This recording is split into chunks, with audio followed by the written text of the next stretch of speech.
c'est Olivia Mello et je reviens pour une nouvelle vidéo dans laquelle on va pouvoir parler du partenariat dans la relation de couple.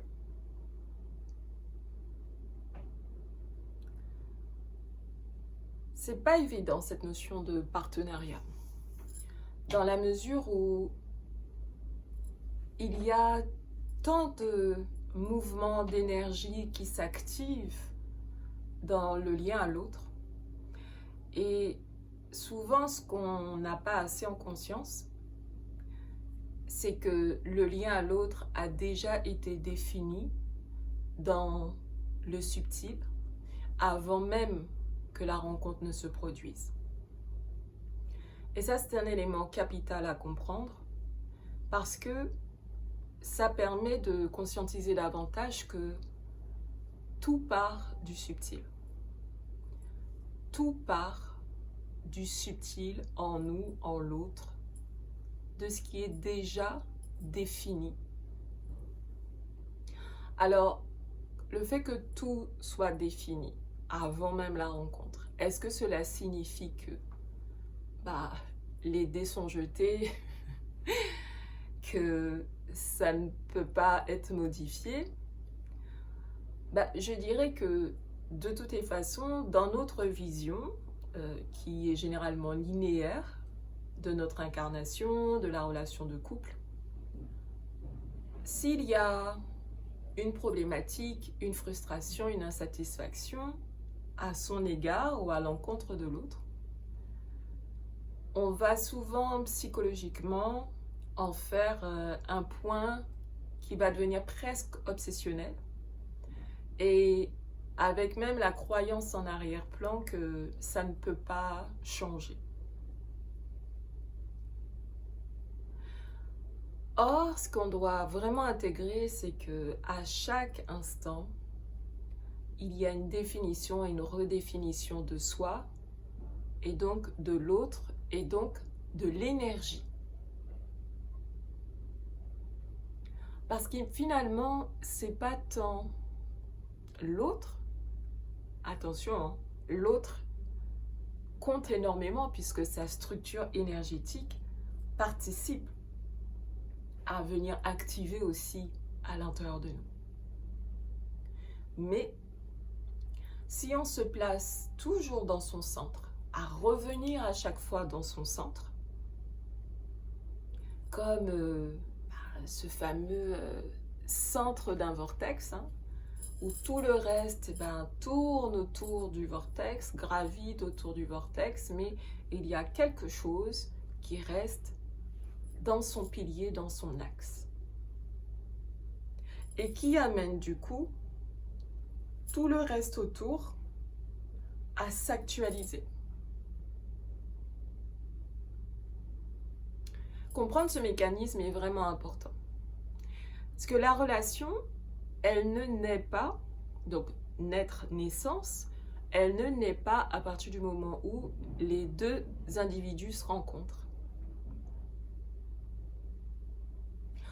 Il y a déjà une énergie ou un ensemble d'énergies qui a déjà prédéfini la rencontre, la relation et des potentiels possibles de l'évolution de la relation. Pourquoi?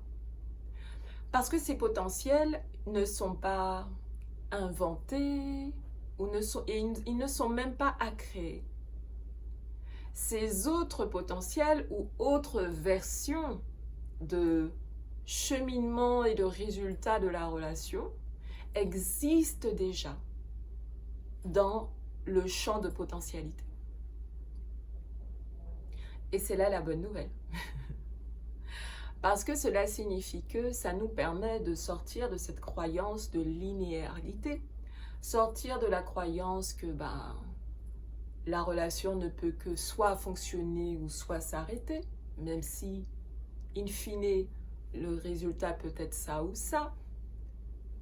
On est encore dans du binaire, dans le programme dualité, ça ou ça. Et la troisième voie, c'est de conscientiser qu'il y a d'autres possibles à intégrer. Il y a d'autres possibles à intégrer. Mais souvent, ce qui se produit, c'est que même si on veut être en relation ou pas être en relation, voilà ce qu'on se dit, il y a en arrière-plan souvent une crainte d'être avec l'autre. Une crainte de rencontrer l'autre. Même qu'on soit déjà avec cette personne depuis quelque temps ou pas, si on comprend que l'énergie est constamment en mouvement, il peut y avoir un socle, une assise, oui, mais l'énergie est constamment en mouvement puisque ces autres versions, ces autres possibles sont aussi en connexion avec la première définition que l'on voit tout de suite.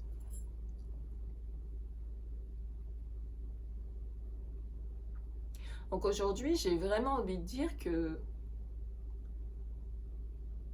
l'important, c'est de nous ouvrir au champ des potentialités, au champ des possibles. On entend ça en physique quantique, le champ des possibles, etc. Mais il ne s'agit plus juste maintenant d'entendre tous ces concepts. C'est important qu'on aille éprouver ces concepts.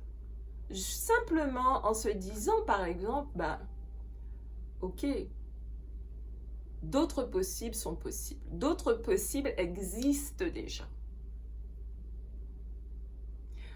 pour l'évolution de la relation.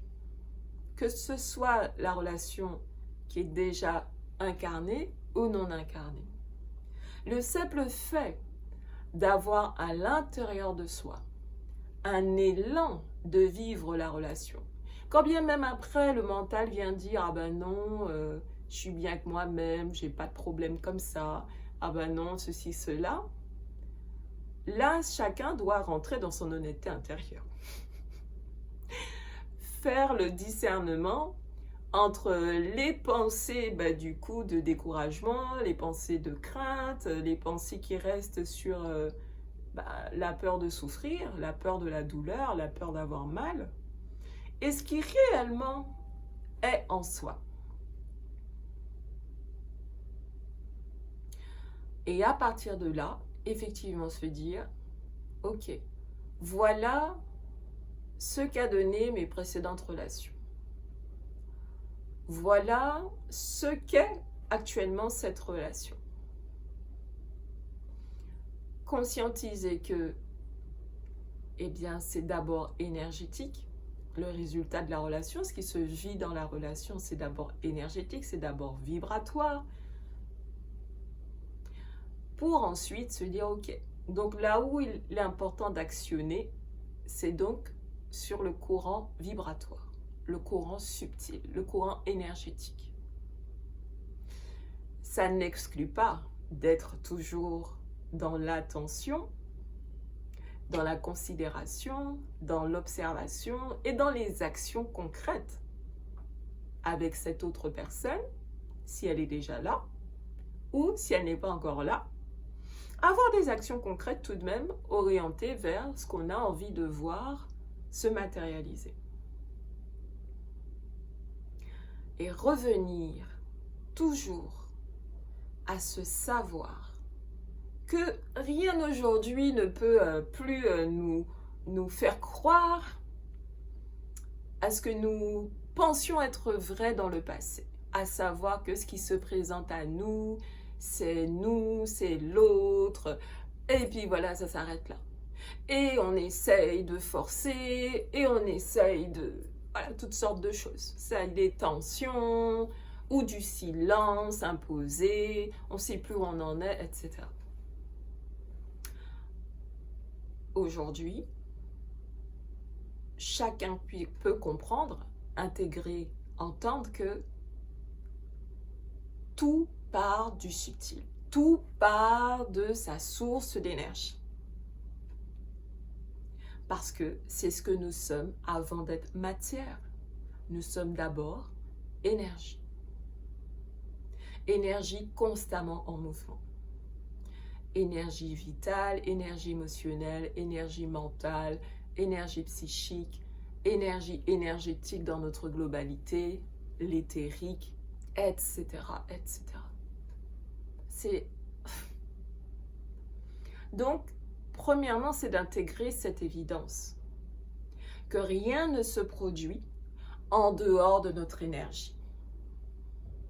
Rien de ce qui se matérialise dans notre vie, dans cette relation de couple, passée, présente, à venir, ou même déjà conceptualisé dans notre esprit, n'est en dehors de notre champ d'énergie, de notre champ d'information. Donc, où faut-il actionner? Dans notre espace énergétique. Dans ce que, dans d'autres systèmes, on appelle l'aura. Donc, ce champ d'information que nous sommes et qui est en mouvement en nous et autour de nous et par nous.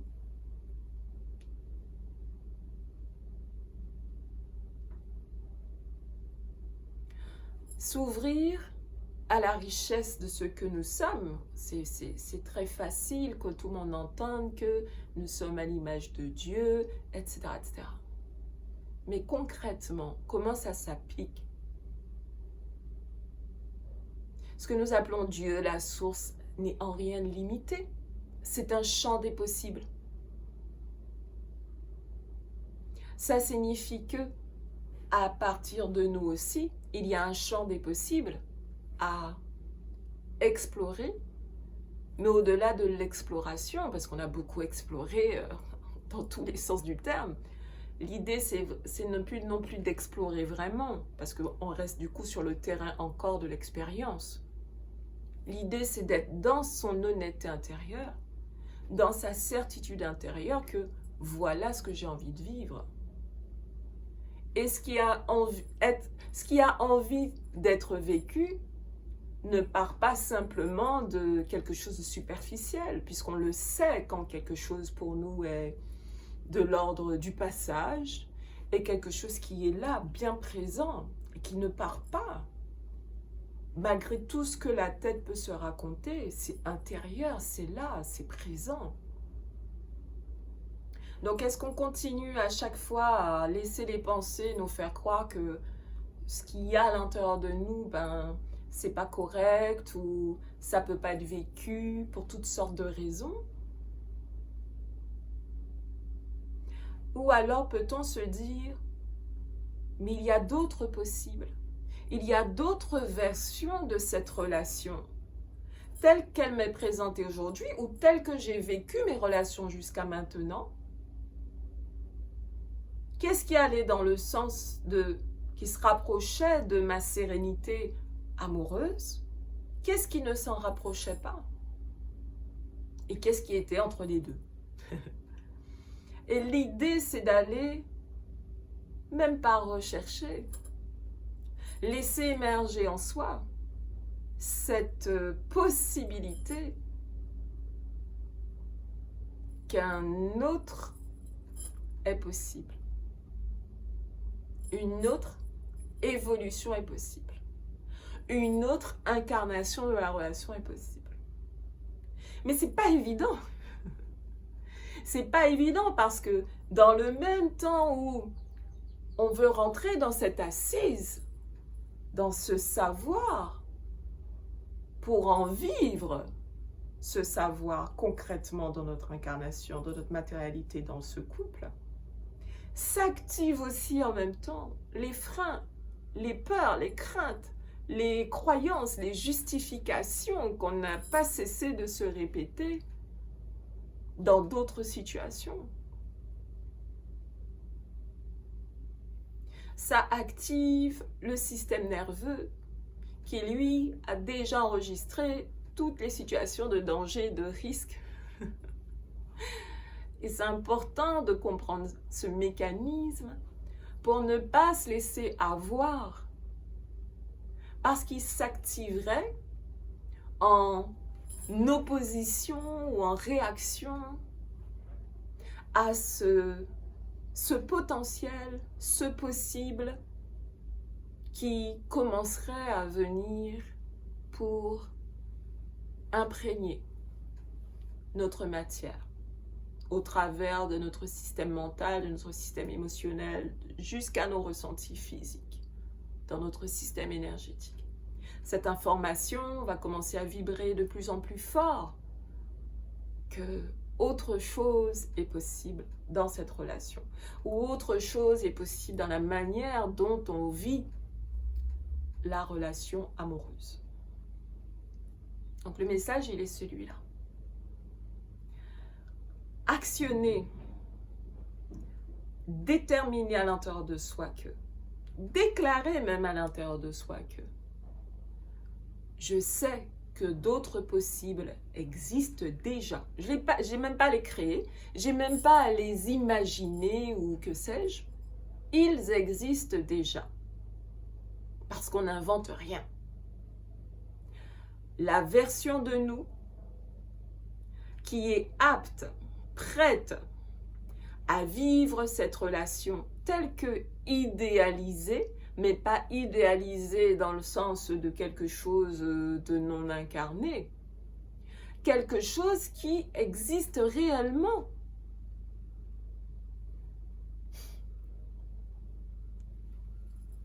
Donc, d'un côté, actionner ça, cette certitude intérieure, que ce qui est présenté aujourd'hui est le reflet déformé de cette vision idéale avec laquelle on est venu s'incarner de la relation idéale amoureuse, donc du partenariat avec l'autre.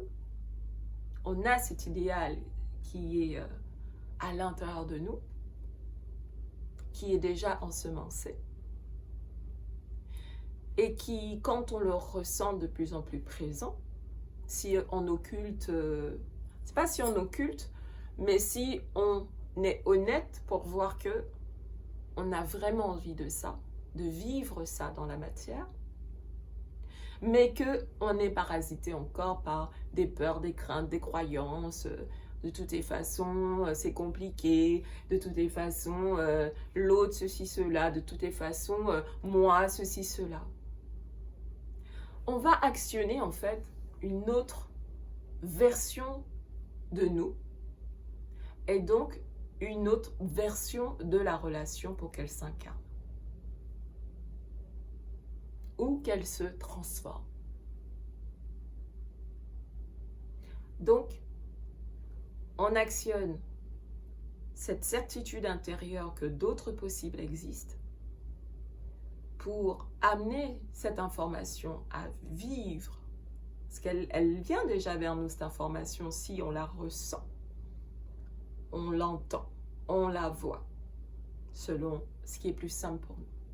Ou c'est comme une certitude intérieure que c'est possible.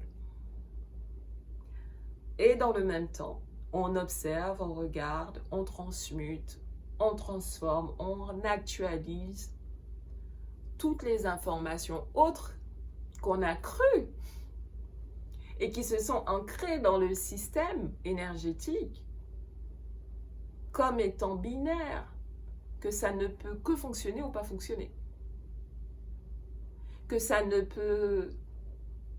D'ailleurs, le plus souvent, c'est ce qu'il y a en arrière-plan, c'est que ça ne peut pas fonctionner parce qu'il y a eu de l'échec, parce que on entend le nombre de séparations, le nombre de divorces, le nombre de ceci, le nombre de cela. Mais ça, j'ai envie de dire, c'est normal que le faux, entre guillemets, même si c'est une réalité, mais c'est normal que ça s'effondre. Maintenant, on peut se placer dans la version de nous qui n'est que dans l'effondrement. Oui. Et la version de nous qui, certes, a connu les effondrements, peut peut-être encore vivre les effondrements, mais qui sait que ces effondrements, s'actualise vers un autre état. Et donc, c'est important d'être déjà énergisé, câblé, je ne sais pas quel est le bon terme, sur ce nouvel état. Même si c'est encore un peu pas encore pleinement défini. Mais si c'est que la tête qui cherche à définir, bien sûr, ça a l'air flou, parce que va venir se mélanger aussi tous les parasites des croyances, voilà, tout ça, tout ce qui a été vécu dans le passé, de beau comme de moins beau. Tout ça va venir se mélanger. Mais si on se place à partir d'un autre espace intérieur, cet espace intérieur qui n'a pas besoin de se mentir, qui n'a pas besoin d'être dans une pensée positive de oui, non, c'est pas nécessaire. Cet espace intérieur, c'est un espace qui est neutre en fait. Donc il n'y a pas besoin de se faire un bullshit mental, un lavage mental, ni dans un sens ni dans l'autre. C'est un espace qui est capable de voir où il en est concrètement à partir de ce qui est factuel,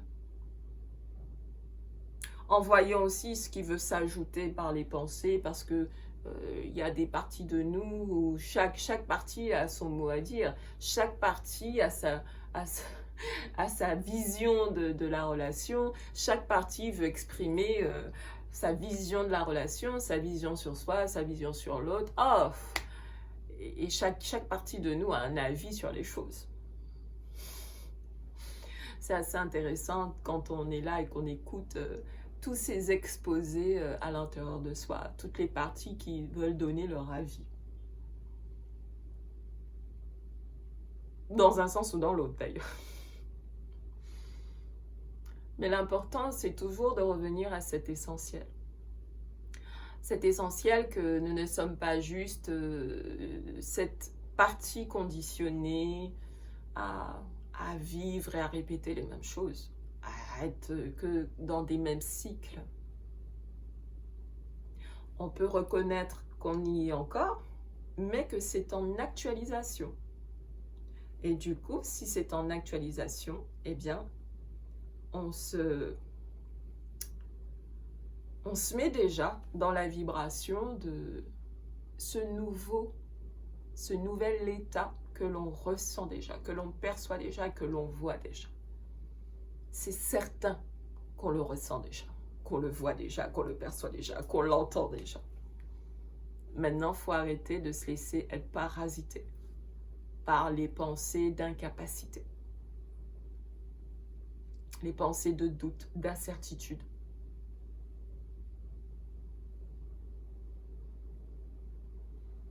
Voilà ce qui voulait être partagé. Il y aura beaucoup plus à dire sur le partenariat, mais c'est ça qui a voulu être exprimé aujourd'hui. Donc, n'hésitez pas à me mettre en commentaire si ça vous parle, si ça résonne en vous ou pas, ou enfin voilà, échanger avec moi, ça me ferait plaisir. Et bien, c'était Olivia Mello. Plein de belles choses à nous tous. À bientôt.